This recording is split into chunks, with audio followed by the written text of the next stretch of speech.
Hey, Ethan. That's Henry. You're Ethan. I'll get it. I'm wondering if it's possible that you would like to sing this Sunday with me and Danny. Otherwise, it's just me and Danny. Because Jordan's not coming home, Jack's not here, Dale's are gone.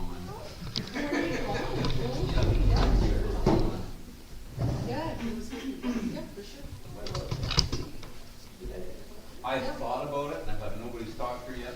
I talked to her on Sunday and I said, yeah, I asked her, can you fill in at times? And she said, sure. So maybe we can sing with us. Hello, everyone. See where she fits. Oh, really? I don't know. Now, what are you getting either? I have widows.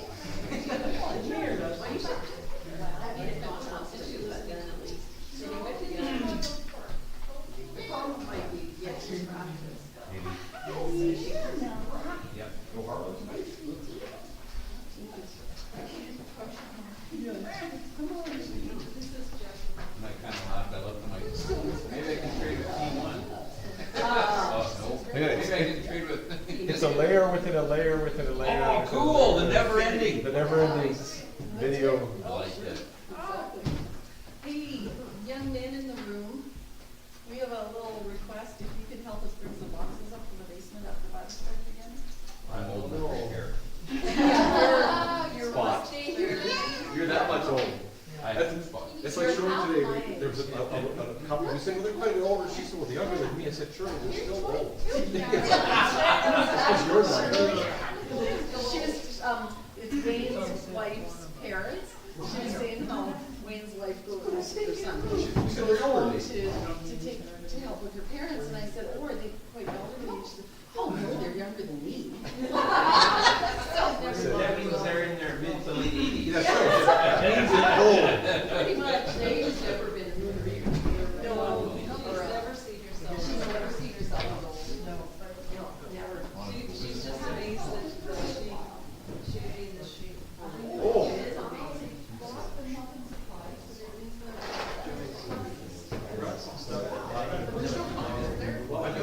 Okay. Yeah. Yeah. So next year we gotta do that. Next year we'll do 10 more songs. Yeah. So how's the company, the wedding, is it? Well, bit of uncertainty. Yes, yes. Things are settling down. Well, it depends on. Or like, today, I think we was like, the day before yesterday. Well, we're not quite, so it's old. Like, there's been a few flares here and there, but when it first started, it was moving up all under it. It's just wild. So, like, it was flaring up and it was breathing something. And they got scared, and it was threatening there's 3 roads to the community up there, 3 roads from the house. And like there's no roads north of it, and 2 of those 3 roads were threatened. And so that's why we were putting all these on the back in case they didn't get out, they would get blocked off and get airlifted out. So, her parents' place wasn't in directly danger, but they were put on email orders, but one of my, like the pastor who do our wedding. That's on the brand. Oh. Just wait, let's see this. What is this? That's on the pastor doing our weddings line. Oh my goodness. All right, everybody. We will start. This feels so close.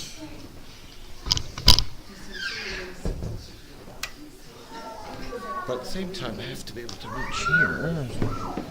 All right. There, that's better. Grab a coffee and a chair and a cookie.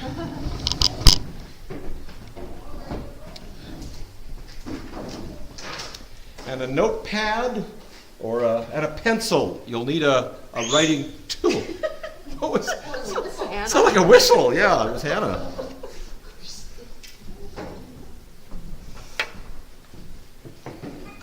So they brought a small bird with them. But, That's okay, kids get that.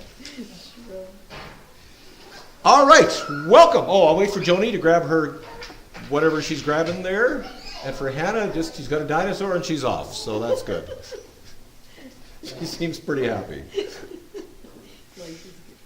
Yeah, life's pretty good when all you've got is a plastic dinosaur and you're happy. Like, man, I wish I'd be content with a plastic dinosaur. That's all I need. Yeah. All right. Sing to yourself while we wait. There she is. I know. You're good there, Joni. Yeah. Oh, thanks, Joni. There's Lena. All right. Wow, that is. I think Bobby heard that. Yeah, pretty exciting. Welcome to an evening that I really hope you'll find interesting, but fear you might not. How's that for a lead-in? Fear, Dan. Yes, fear. That's our 2 weeks theme. I'll start nodding off now. Yes, that's right. Well, this study tonight is called Biblical Mechanics. Yeah, it got my attention. It got your attention. Good. We got a good hook. Mechanics. All right. Well, we're going to start by talking about words and sentences with a little bit of grammar. If you're watching this, we've got like a Moebius thing, so I can point to myself, pointing to myself, who's pointing to myself. It's like layers upon layers. Three, Dan. That is wild. Yeah, and then it goes back one more yet. The contrast. Three, more than Donna could handle. Yeah, 3 downs. Enough. All right. Every word you speak has 2 parts or 2 components to it. That is what it is and what it does. So, Dylan, was in your right hand a moment ago? A cup, right? So what is it? It's a cup. But what does a cup do? Holds liquids. Holds liquids. What kind of liquids? Cold or warm. Exactly. So it's a thing that does a thing. Okay, I want you to think about a knife. What is a knife? Sharp piece of steel. Right, but what does it do? Cuts. Cuts? What else? What can a knife do? It could be a screwdriver. It can cut. It can be a symbol of power. It can be a piece of art. It can be a weapon. It can be a tool. It can be many things, but it's still a knife, right? So we say, oh, stuff can be 2 things or many things, right? So, okay, a carburetor is a thing, right? But it does many things. That's my last illustration. All right. So words have 2 components. There's what they are and what they do in the sentence. Track it? Everybody's with me? Stuff and things. So a sentence, which is the basic smallest component of the spoken word. So, Shelley, give me a sentence. A single sentence. Shelley is tired. Shelley is tired. There's a very short sentence. Good. Excellent. Well, a sentence has 3 key components. So words have 2 components, which are what they are and what they do. This will all make sense in about half an hour. All right. So the who in the sentence is called the subject. That's what it does. But it's not what it is. What it is a noun. So the noun is the is part. And the subject is the does part, right? So Shelley, that's a noun. But what she's doing is she is the subject of the sentence. She might be the object of a sentence. She might be an adjective. She might be many things. But in that sentence, so makes sense? A noun can be many things, but for now, it's the subject of a sentence. So the subject of a sentence is always a noun. Good, we'll get there in a minute. All right, then what they're doing. And those are called verbs. And we'll look at these in a minute. And a verb is an action word. And that's always the predicate. Nouns are subjects. Joni, you tracking with me? It's going to get better, don't worry. I got cartoons coming up. I got cartoons. Verbs are predicates. And then there's a sentence has a 3rd part, which is Shelley. So what's the verb in her sentence? Is. That's the verb. Is tired. So that is the object of the sentence. Joni is bewildered. That is the sentence. Dylan is a man. Dylan. Now, I'm going to really mess you up. What you've created is all called predicate dominatives, but don't worry about it. Dylan scratches head. There's our sentence. Dylan scratches. What's the object that he's scratching? Head. Good. the subject is Dylan, the action is scratches, and the object of the scratch, The head. Jody gives side eye. Right, that's good. Jody is the subject, gives is the predicate, the object is Dan, the side eye. Okay, makes sense? So a sentence has three pieces. Man builds house. Man is the subject. Builds is the verb acting as a predicate. And house is the object, which is a noun acting as an object. You tracking? So noun can be two things. It can be the subject. This is going to become very important in a few minutes because we're about to look at the longest sentence in Romans, which heads up is 264 words with 15 verbs. So if we don't do this, when we get there, we are going to be lost in the weeds. So we got to start here in the wood, on the concrete. Man builds house, Dylan scratches head, before we get to the 264. I'm a little more of a 3-word sentence kind of guy. Yeah, which is why our translators help us. All right, the shortest sentence in the English language is help. There's no subject and there's no object. There's just a verb in the middle. So what's the subject of that sentence? Do something. Do something. Well, that's the action. The you, because the you is understood. So I say, you help You and me are both the subject. me. You help me, right? So I'm the object, right? So you help me. But we're in such a hurry, we don't even do the subject or the we just do the one word in the middle. All right, that's the shortest word in the English language.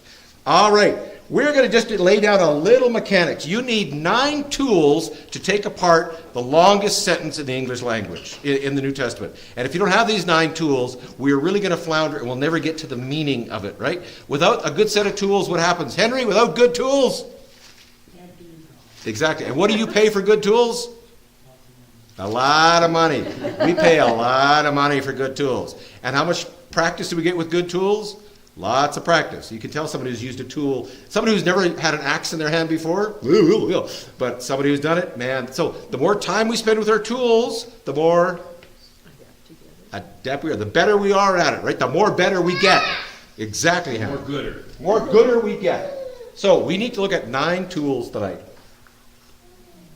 Dylan being the first tool. No, sorry.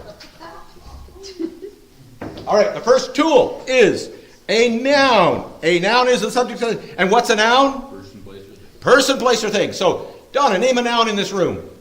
Table. Good. Dylan, a noun. Chair. Joni, a noun. Computer. Good. Joyce, a noun. Screen. Henry, a noun. Jelly bean things. Good. Lena. What'd you say? Camera. Camera. I think it's an umbrella for a second. Where's an umbrella? No. Henry, Ethan, noun. Coffee. Good. Person, place, or thing. A noun is a person. Good. We got nouns down pat. Good. What's a pronoun? It's a really good noun. It's another way of saying the noun without saying the noun. So, pronoun for desk would be, I'm going to sit at the desk. What would we use instead of desk? There. No, that's the location. It would be it, right? It is a brown desk. So, what are your pronouns, Dylan? He, him, they. That's, yeah, very good. So now pronouns have to agree with the noun. So if I said, Dylan went to the store and it bought bananas, we'd go, that doesn't make any sense. We could, no, so pronouns always have to agree with their noun. That's a pronoun. Fancy word for noun. All right. Then we get articles. Tool number 3. We're doing great. Articles. That's a little word in front of a noun. And what it does, it tells us something special about that noun if it is simple or special. We call definite. So if I said a cup of coffee, what am I talking about? Any old cup of, if I said the cup of coffee. Special, right? So that means they're either definite or indefinite. We call them articulate and anarthrous, but don't worry about that. That's not on the test. And that's important, because if I'm talking about the Christ versus a Christ. So Jesus says there will be many antichrists. That's an antichrist. But along will come the antichrist. So the articles are really important because they let us know if we're talking about something special, unique. The love of my life versus a love of my life. Right? I have many loves in my life. But I have the love of my life. All right. Then we get verbs. This is where the action is. Verb, that's what's happening. These are action words. All right, I'm going to play you a video to help you understand verbs that are, this is how I learned all my grammar. through these videos. Growing up. All right, where'd it go? No, audio, no, media. Yes. Oh, you know what? I gotta do it two different. Hang on, I gotta do two different. Boop, I gotta go over here. Here we go. Gotta rewind.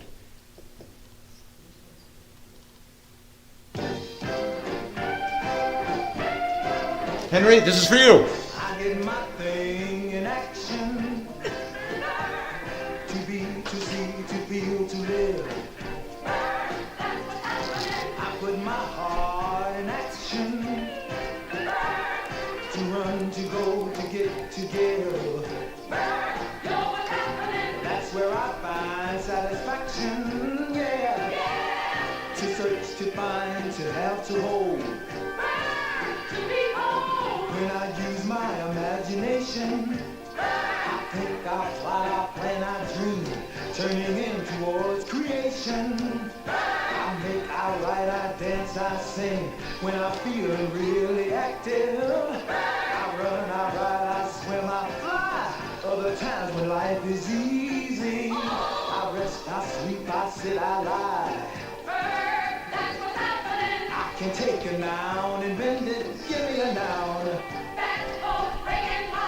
Make it a verb and really send it. Show me how. Oh, I don't know my own power. I did my thing in action, in breathing, and doing, and saying. A verb expresses action, being or a state of being. A verb makes a statement. Yeah, a verb tells it like it is.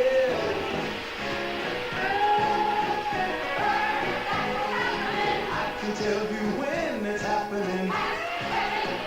Ooh, tell you more about what's happening. Oh, I can tell you who is happening. Hey, every sentence has a subject. Find that subject, where's the action? Take the subject, what is it? What's done to it? What does it say? I can question like, what is it? I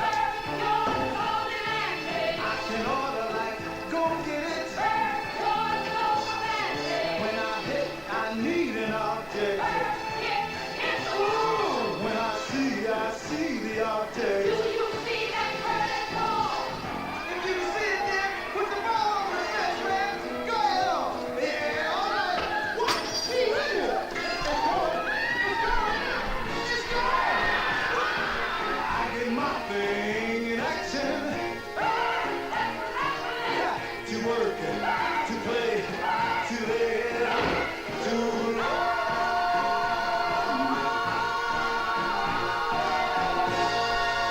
All right, verbs. That is what's happening. If you didn't grow up in the 70s, you missed all that.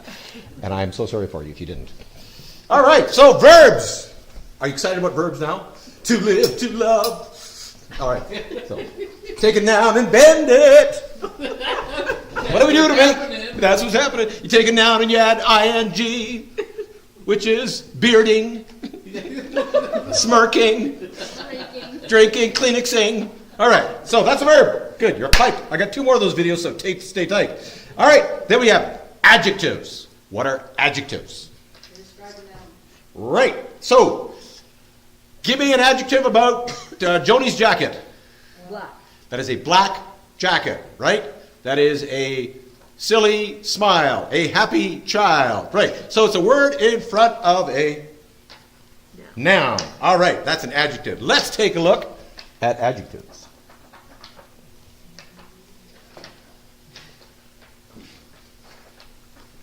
These are only I've only got 3, so they're. As your body grows bigger, Your mind loves power, it's great to learn. cause knowledge is power.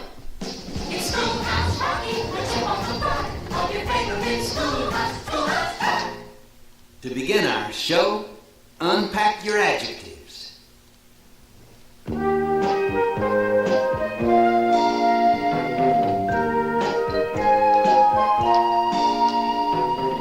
Got home from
used to help us compare things, to say how thin, how fat, how short, how tall. Girls who were tall get taller, boys who were small get smaller, till one is the tallest, another is the smallest of all. We had to walk without care, then we ran into a bear. He was a hairy bear, he was a scary bear.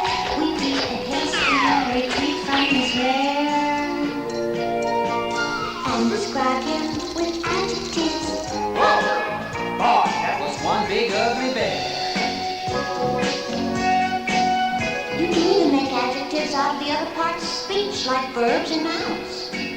All you have to do is tack on an ending, like a called ish or er. For example, this boy can grow up to be a huge man, but still have a boyish face. Boy is a noun, but the ending ish makes it an adjective, boyish. That describes the huge man's face. Get it? Next time you go on a trip, remember this little tip. The minute you get back, they'll ask you this and that.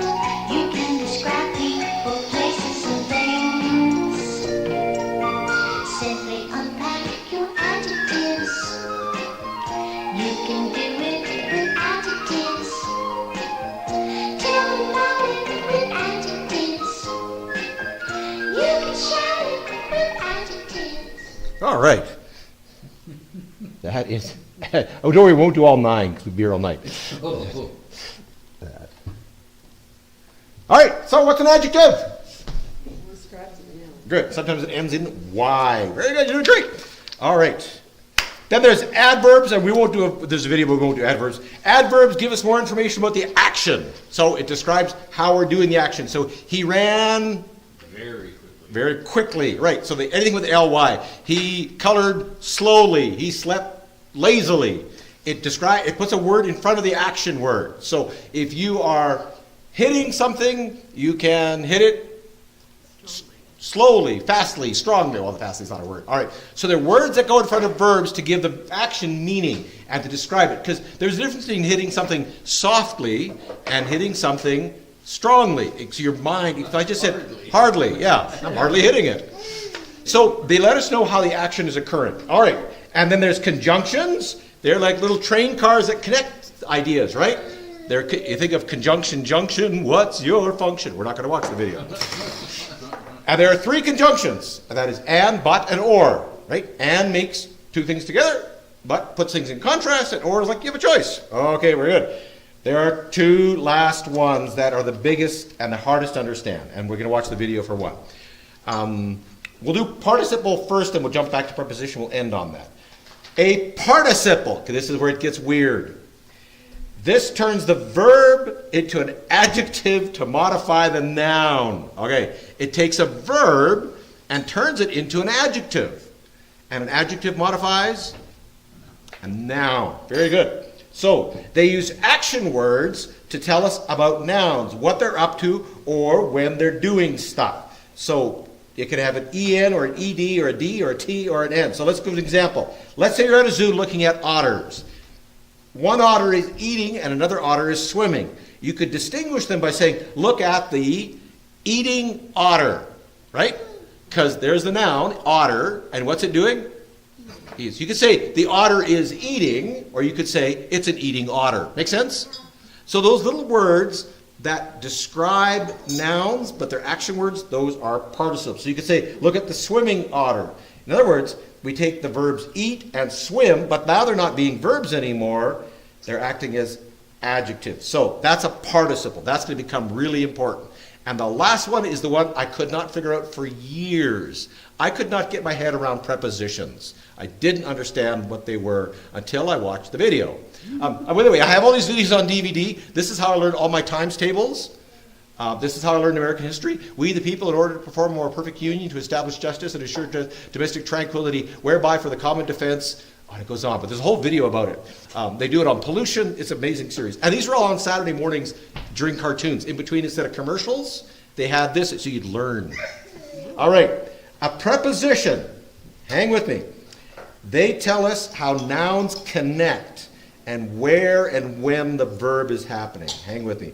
It's a word that governs or is in front of a noun or a pronoun, and it shows us the relationship that noun has to another part of the sentence.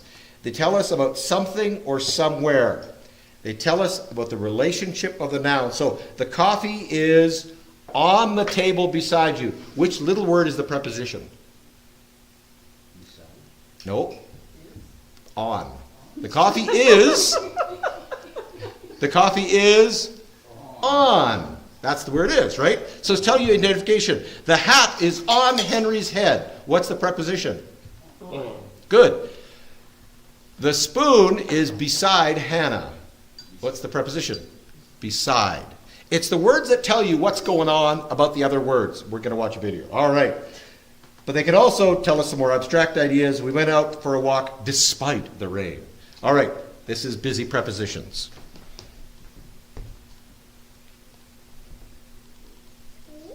Yeah. She's right.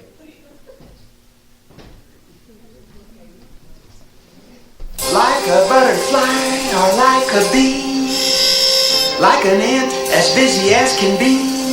These little words we call the busy peas. Preposition. 9 or 10 of them do most all of the work. Of, on, to, with, in, from, by, for, at, over, across. And many others do their job, which is simply to connect their noun or pronoun object to some other word in the sentence. Sorry, Hannah. Because I like Bible study. On the top is where you are. Relates to where. With a friend you'll travel far. With a friend you'll go. If you try, you know that you can fly over the rainbow. Over the rainbow is where you can fly. Busy prepositions, always on the go. Like a bunch of busy bees, floating pollen on the breeze, buzzing over the meadows, beyond the forest, through the trees, into the beehive. Busy, busy bees. Beyond, over, and through. Busy prepositions, always out in front. On the edges, in the crack, around the corner, from the back, in between the action, stating clearly to your satisfaction the location and direction. Prepositions give specific information. Though little words they are, they never stand alone. Gathering words behind them, you soon will see how they have grown into a parade. A prepositional phrase with a noun or at least a pronoun bringing up the rear. A little phrase of 2 or 3 or 4 or more words. Prepositions, attention, forward march. Busy prepositions, always on the march. Like a horde of soldier ants, inching bravely forward on the slimmest chance they might better their positions. Busy, busy prepositions. In the air, on the ground, everywhere. The sun sank lower in the west. In the west it sank. And it will rise in the morning and will bring the light of day. We say the sun comes up in the east every day. In the east it rises. Busy prepositions, busy, busy, busy. On the top is where you are. On the top. If you try, you know that you can fly. Fly where? Over the rainbow.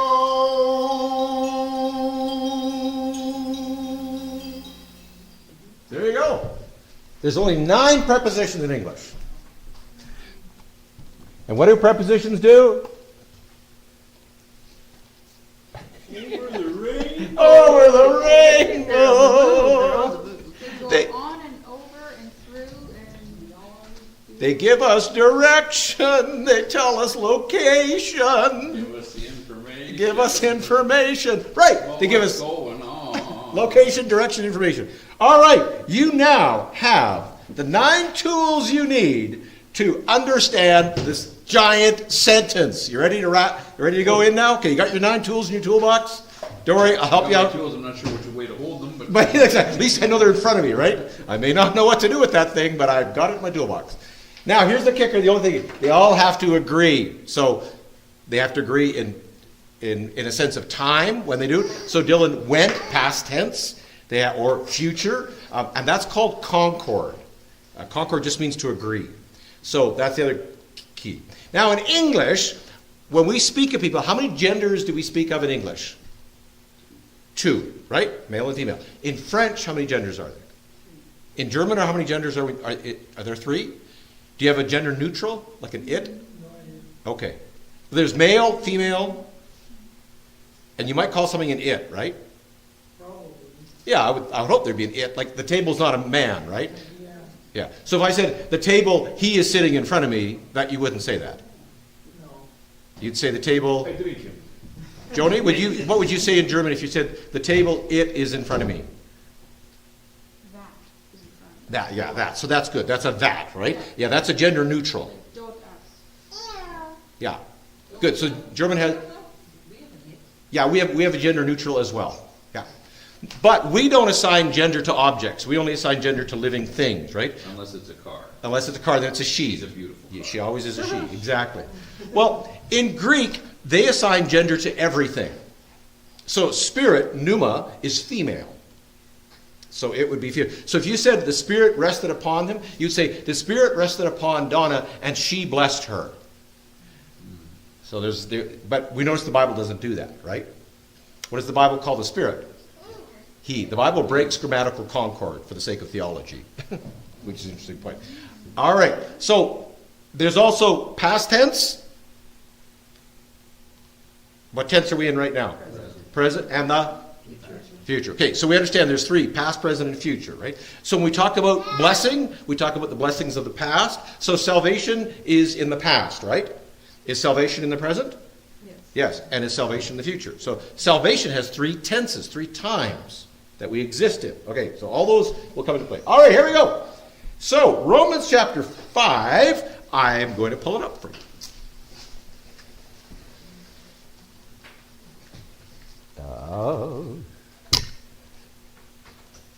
I hope I saved it.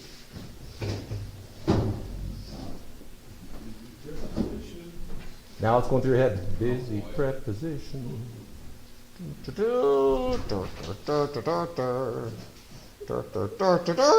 Just hang with me and sing to yourselves while I pull this up. I got a lot going on tonight here.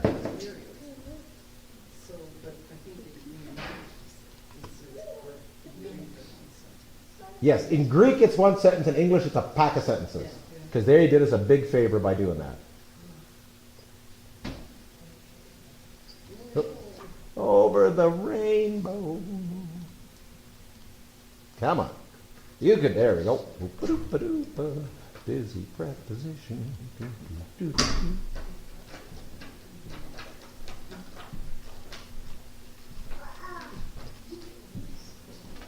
Control click.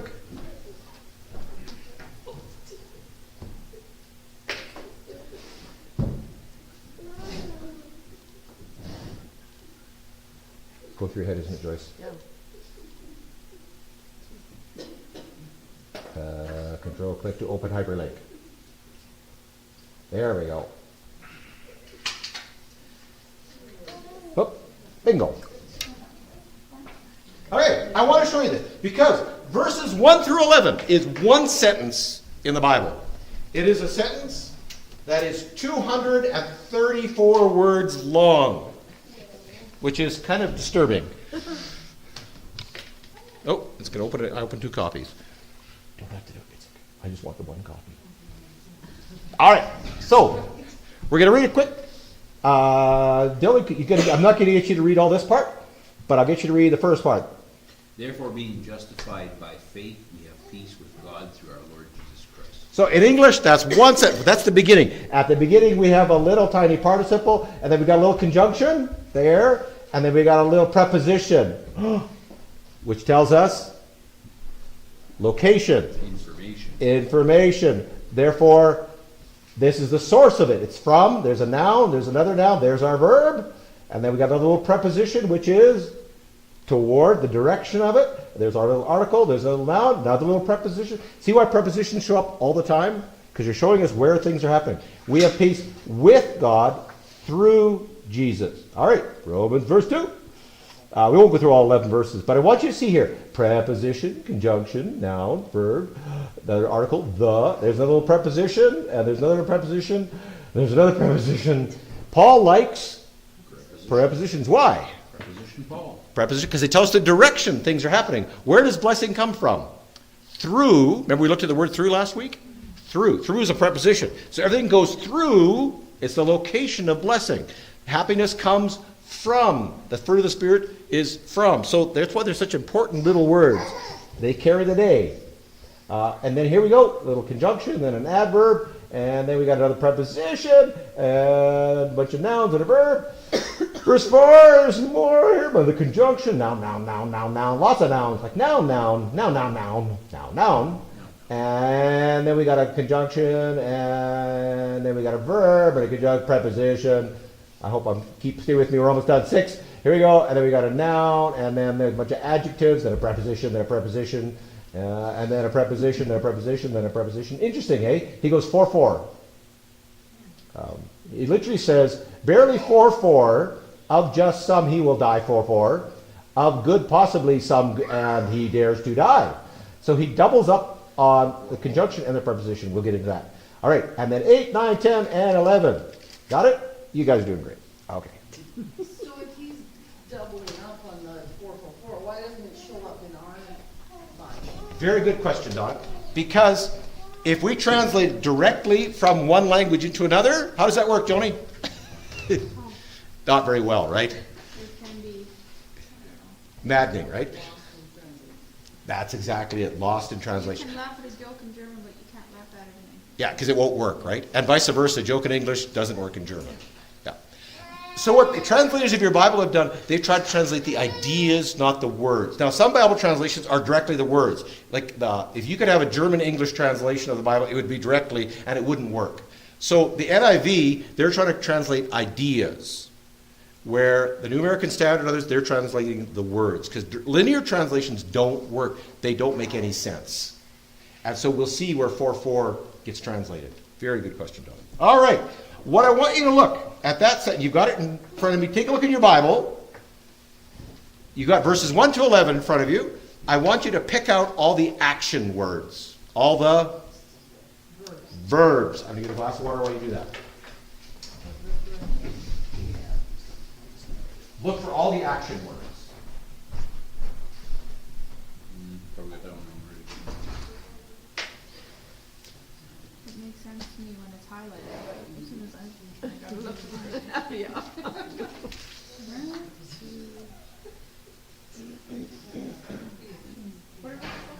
Can we do it on the one on the paper? I don't want to scribble on my Bible. Yeah. Okay, well, we'll just underline them.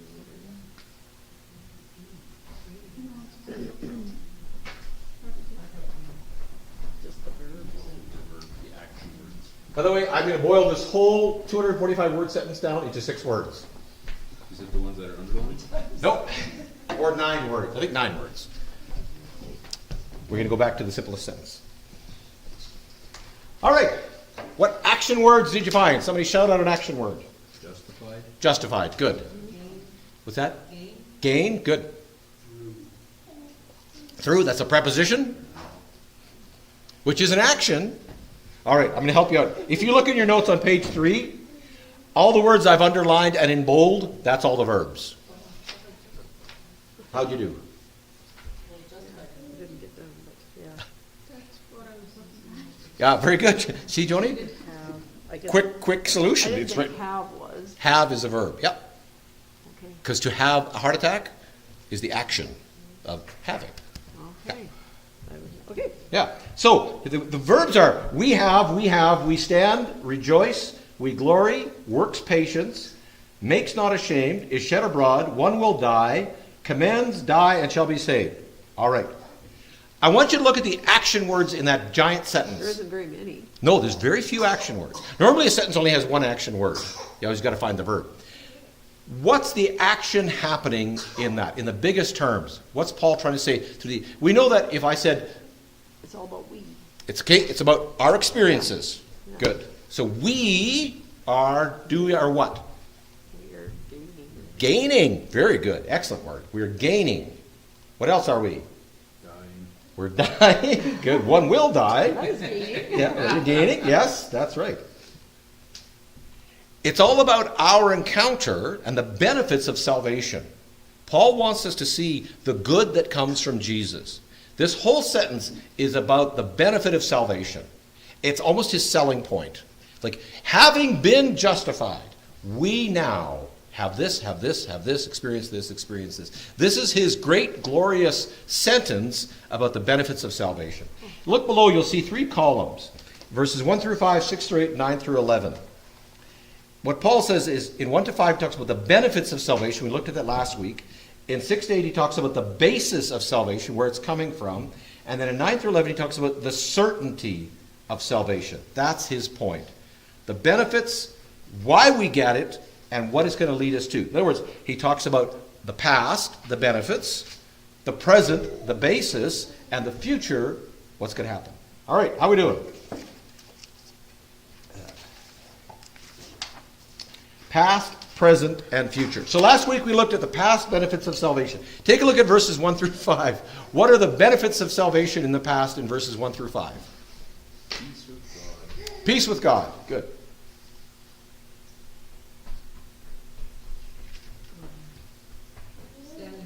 Stand in grace. Good. You're justified. Justified or made right. We glory. We glory. You've obtained faith. We've obtained faith. All these rolled in, right? So he gives us these big peace with God. We obtained our introduction to faith. We celebrate in hope, and we celebrate also our tribulations, one of the toughest theologies of giving us. So that's our present experience in Christ. We have peace, we have grace, we celebrate, and we recognize that even tribulation has a place. And then in 6 to 8, he bumps us to the past, and in 9 to 11, he's going to bump us to the future. Past, present, and future. All in one sentence. All right, let's take a look at verses 6 through 8. We're going to unpack 6 in detail and then move quickly through the rest. First thing he says is, some people just want to read verse 6. Ethan, you want to read verse 6 for us? You see, at just the right time, when we were still powerless, Christ died for the ungodly. Good. Simple little, seemingly, it's not a sentence, by the way, it's a phrase, but in English it would be a sentence, which they've done to us. The first thing he says is, who's the subject of the sentence? We. And what is described? We are powerless. So he wants us to establish our identity. Now what's neat is, throughout all of chapter 1 through 4, that's what he's been doing. This one word describes everything we've just read. In summary, people are helpless. I know some people don't like the word sin. You're happy to put the word helpless. You know what? We're all helpless. We're all powerless. We're powerless to obey God. We're powerless to please God. We're powerless. We're helpless to overcome. Helpless is a great word. But it's not the only word. If you look down the paragraph below where there's tiny little 1, 2, 3, throughout this sentence, Paul describes us. He says, we're helpless, we're sinners, and we're enemies. He defines us as human beings. Helpless, sinners, the enemies of God. All right. Helpless is in the present tense. That is the condition of every human heart. Who is the we in that sentence? Well, that's us, the ungodly, the sinners, and the enemies of God. Okay. So that's the first phrase. By the way, this whole thing is poetry in Hebrew, or in Greek. Sorry, it's all a bit of poetry. Our need, Christ's provision, and our new standing. And then he says, when we were helpless, what's the next phrase, Ethan? Christ died for the ungodly. Just before that. At the very beginning. At the right time. That's a loaded sentence, right? What made... Just the right time. Just the right time, exactly, which is a good little preposition. Just. No, it's an adjective. Or is it an adverb? Or is it a noun? We'll let you find out. Just the right time. All right. What is just the right time? Galatians 4:4 says, anybody got that, or it's in front of you?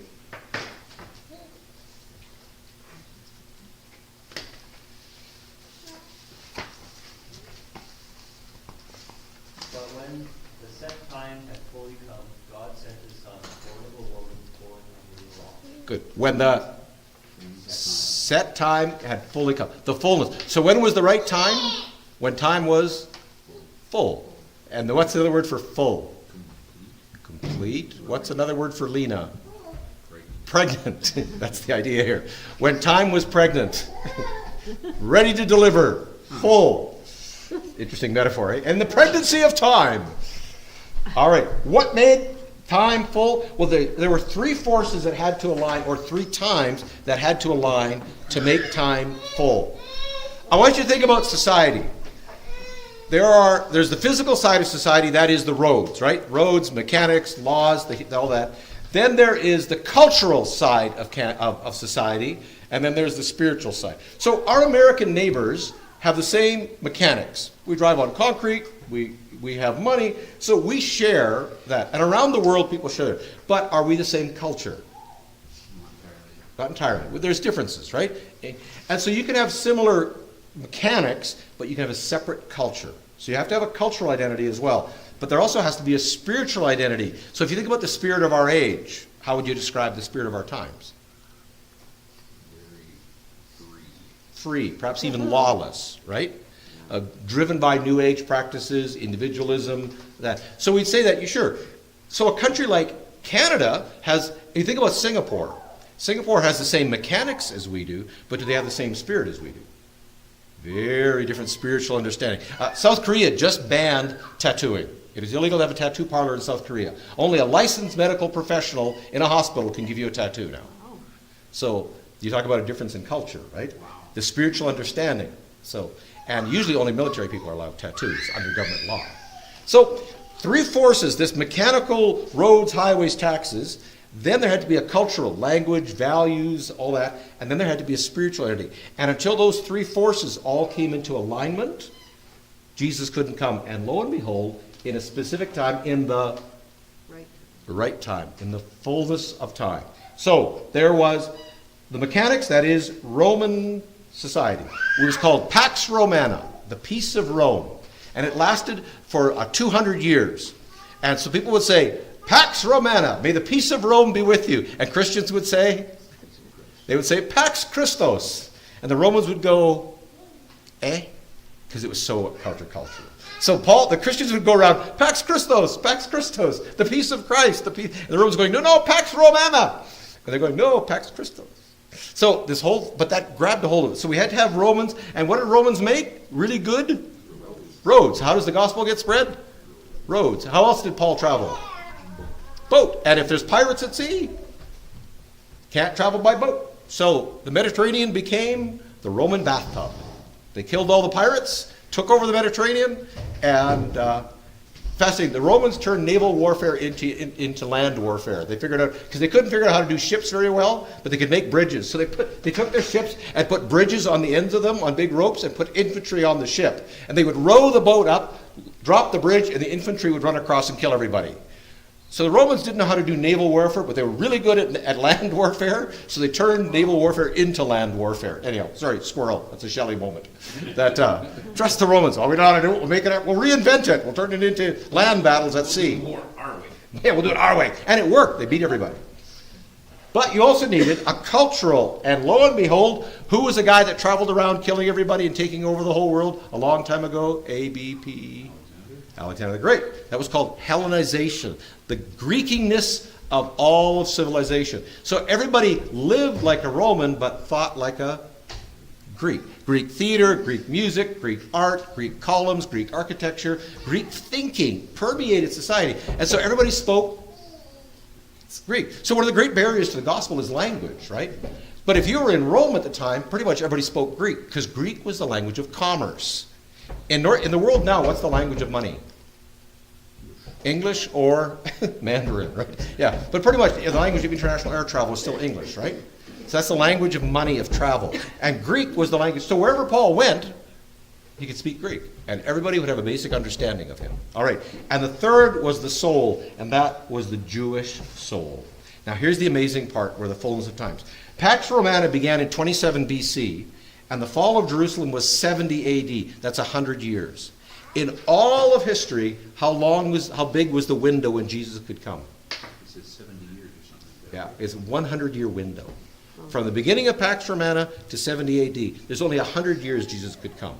In the fullness of time.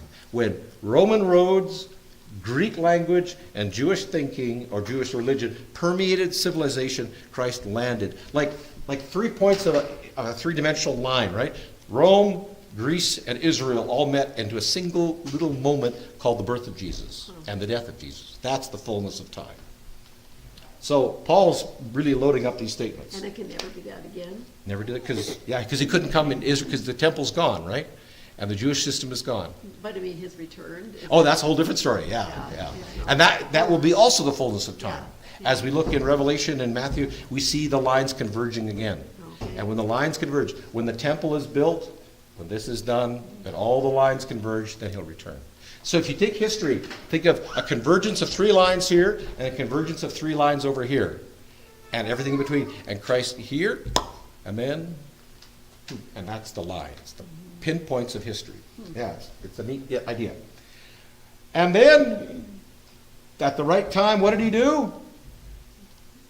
Ethan, what did he do in the right time? He died for the ungodly. And this is an aorist word. Don't worry what that means. What it means is that his life and death were one thing. Did Jesus live for us? Did Jesus die for us? But we believe it's together. His life, and he could have lived a sinless, perfect life, but would that have been enough? No. He could have died on the cross. Would that have been enough? Because he had to be sinless and perfect. So his life and death had to come into alignment. It's all about alignment tonight. Besides preposition, alignment is the word of the night. All right. He died for the ungodly. Now here's the fun part. Remember the tools? For. What's for? It's a little preposition. And this is a double-edged word. Without looking at your notes, what does for mean? I don't mean F-O-U-R. I know you've worked all day and your brains aren't working. Because, right. So, let's use it in a sentence. Use because in a sentence. Because I want to. Okay, because how about I washed my hands for supper? Why? Because they were dirty? Because they were dirty, right? Exactly. Why? Why did you wash your hands? Because it was supper time. Or it was supper time. Or it was supper time, yeah. Because, so that sometimes for means, it's a little qualifier. Yeah. So sometimes it can mean on our behalf. I will do this. I will make supper for you. You're doing it on my behalf, right? I will clean the litter box for you. I will change the baby for you. That means on behalf of someone else. I'll do your dishes for you, yes. So Jesus died for us. Right? Yeah, that'll get you in trouble. So Jesus died for us, which means he died on our behalf. On our behalf. Instead of us dying, he died. But for can also mean in our place, as a substitute. So, I will suffer for you. Off she goes. So, normally, for means on behalf of. That is the advantage of something. Here's money for college. But it can also mean in the place of. I will go to war for you in your place. That makes sense? So this word contains 2 ideas. And guess what? Here, why is it, Donna said, for? Because it's both contained here. Both those ideas are here. Sorry, if you're online, Hannah's being very entertaining tonight. All right. So, Jesus' death was for us. It was for our advantage and in our place. His death was for our benefit and in our place. Does that make sense? And that's why Paul doubles up on words, because he wants us to feel the weight of both ideas at the same time. So it's for us. He died on behalf of us. That would have sounded in the original languages. That would have sounded weird. It wouldn't, because he uses different words here. It would have been a normal phrase. It would have been, yeah. It would have been, where's that 4? Right. Oh, no, up at the top. Yeah, I think 4 was here. Verse 7. Verse 7, yeah. 7. So it's twice. It's molus gar uper ukaio tes. Oh boy, it's been a while since I read Greek.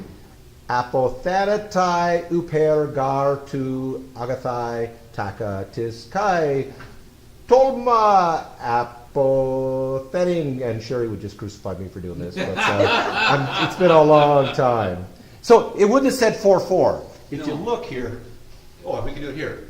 Yeah. It's uper, gar. So there's two words, but the English is translated 4-4. So this is a preposition. This is the direction. He died for us, in the direction of us, but he also died for us, which is a conjunction, but we don't use for as a conjunction in English. We use and, but, nor.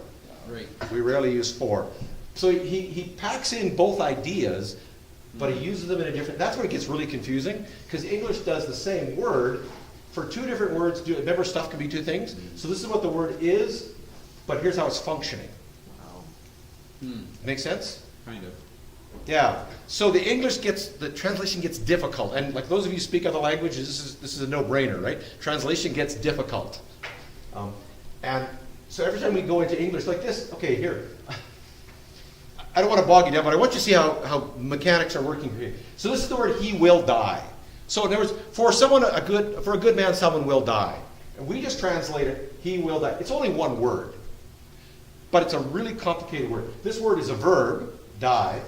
But it's also a future, will die, but it's also dependent, because he will die for someone else. And so the word is dependent. You don't just die. He's saying he's dying for you. So it's a dependent verb. The verb is dependent on another idea in the sentence. Does that make sense? So Greek is almost like so much fuller. Yes. Like there's so much in one word that Yes. we have to unpack. And that's why it's the best language to write theology in. Yeah. Because it's so mechanically, so specific, you can't miss the meaning. Yeah. Had it been in English, we would have missed the meaning. Yeah. But the language is so precise that the meanings are not. Yeah. So God picked the right language. He did. German is not maybe that. Other languages aren't as precise, right? So not only is it dependent, it's indicative, which is pointing in a direction. It's indicating the direction. It's third person. Plural, it's you all, it's not just you, it's y'all, and it's singular. So that's how, yeah, and so, right. yeah. So here's an article, the, right? So it's a definite article, it's the. It's in the genitive, that means it has an of in front, and it's masculine. So it's masculine so that we know what word it connects to. Because the can connect to the table, which is neutral, the girl, or the boy. But in Greek you go, it's masculine. It only connects to another masculine word. Huh. So that way it's, in the beginning was the Word, and the Word was with God, and the Word was God. There's no article in front, right? So it gives us direction. And then we have an ending. So we have all these words that have all these mechanics, tied to them. And here, this is just a basic conjunction, and.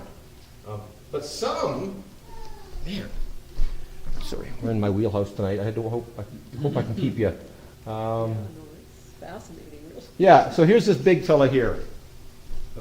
Yeah. So here's, look at all the letters. Those aren't letters. That one word gets translated in English, have been made just. We have to break it up into 4 words to convey all the depth of meaning. Because it's a participle, aorist, passive, participle, noun, plural, masculine. No, sorry, nominative, plural, masculine. And all those mechanics are there. Like anybody who doesn't have a belief in like how can they figure this all out? Who did this? I'll just, because it's so deep. yeah. And that's why language, because they didn't have media, they just had language. I'm just going to pull up a chart.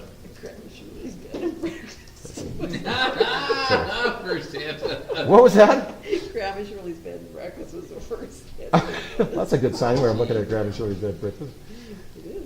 All right, so let's look. I'll just give you an example.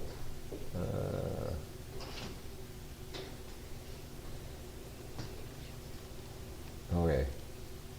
So this is one word. And it's the word in, which is a participle, because participles point to in. It's a little preposition called in. Well, that little word, these 2 letters, can be written all these ways. Okay? If it's singular masculine, we write it like this. If it's singular feminine, we write it like this. If it's singular neuter. But if neuter, we write it like this. Neuter. If we want to bump it into the past, neutered. If we want to make it passive, then we change the spelling. It was masculine. Yeah. If we make it into an accusative, a dative, or genitive, but it's all the same word. Yay! Unbelievable. But it's all the same word. But each, 24 different ratings there. every time we spell it, it tells us details about how that word's being used. It's a knife, but how are we using it? Are we using it as a screwdriver? Is he using it? Are we abusing it? Are we using it to cut steak? Or are we using it to cut steak in the past and the cow was a boy? You know, I mean, the bull And he was neutered. He was neutered. So, I'll pull up one more, but that's why it's so precise. Is this ancient Greek? This is, Or like is modern day Greek like this? yep, pretty much, yeah. Wow. This is koinonia. This is koinonia. Isn't Greek a dead language? No, Greeks speak Greek today Really? in Greece, but this Greek is dead. Yeah, this form of Greek is dead. Okay. Yeah, because this is ancient Greek. I've never heard somebody speak Greek. Yeah, and they wouldn't use this. They would have a hard time. Really? Yeah. Lazy people. All right, let's see if I can pull up this chart. Oh, they want me to pay for it. I'm not going to pay $1 for your chart, you crazy Greeks. You crazy Greeks. You greedy Greeks. You greedy Logos Bible software people. You know what? I'm going to go get my. If you're interested, I'll just get my New Testament because I can trust you better.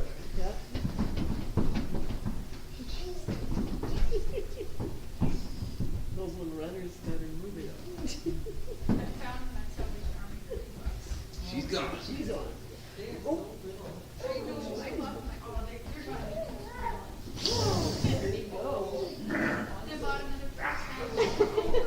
Ethan got you.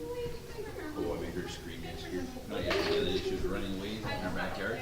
She was supposed to take a step onto something, and as we just put that, I grabbed her and she goes, like just freaked her right out. It was awesome. I dared you. Since she's on the new age, she just loves life. Yeah, it's a whole new freedom. Okay. You're doing great.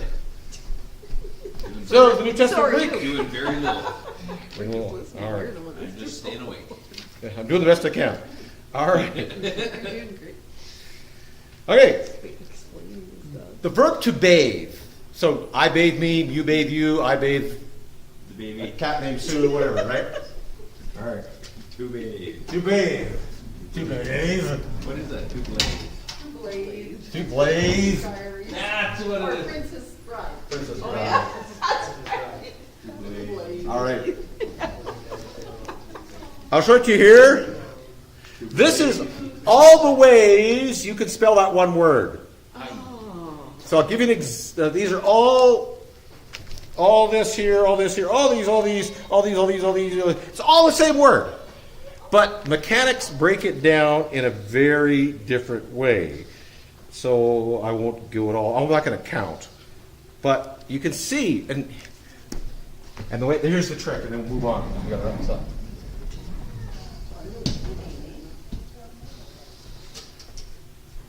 So in English, I got to bring this back up. So in English, if we want to turn a noun into an adjective, we add ly.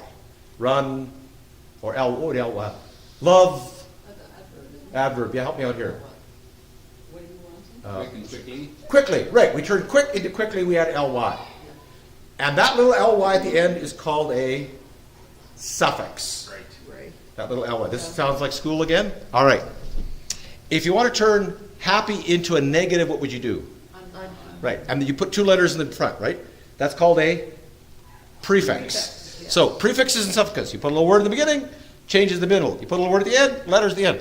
Greek also has what's called infixes. And that is letters in the middle. Of course. Of course. You would stick letters in the middle of a word. And that would change the meaning as well. Henry does that sometimes. Henry sticks letters in the middle of words. You're Greek and you didn't know it, Henry. I didn't even know he's Greek. You're clever, you don't know. Somebody is Greek. Yeah.